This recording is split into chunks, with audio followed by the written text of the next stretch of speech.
Assalamualaikum dan salam sejahtera. Nama saya Nurul Syakirah binti Abdul Rahim. Saya memegang kad matrik C22A 0262.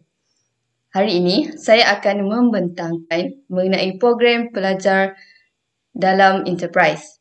Seperti yang kita tahu, pihak Universiti Malaysia Kelantan, UMK, telah menganjurkan sebuah inisiatif yang dinamakan Student in Enterprise, SIEP.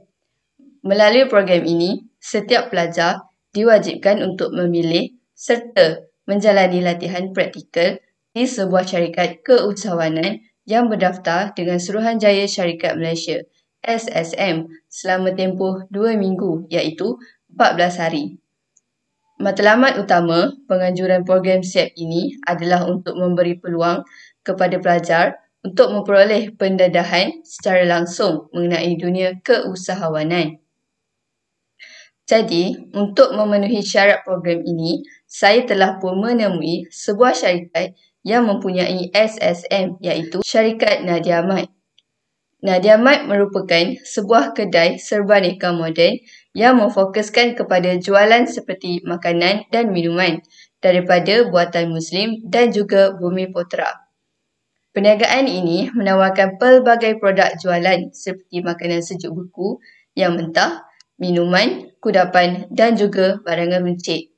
Syarikat Nadia Mat ini diasaskan oleh Puan Katru Nadia binti Mukhtar yang merupakan seorang siswazah dalam bidang pengurusan perniagaan dari Universiti Teknologi Mara, UiTM. Nama Nadia Mat ini dipilih dan diambil berdasarkan nama beliau sendiri iaitu Katru Nadia, dan diolah menjadi Nadia Mat. Permulaan untuk perniagaan Nadia Mat ini bermula secara kecil-kecilan iaitu di hadapan rumah Puan Nadia sendiri iaitu pada tahun 2015 dan mula berkembang sehingga dapat membuka sebuah kedai di kawasan bandar iaitu bertempat di C335 GL Lorong Temerloh Mall, Jalan Tengku Ismail, 28000 Temerloh, Pahang.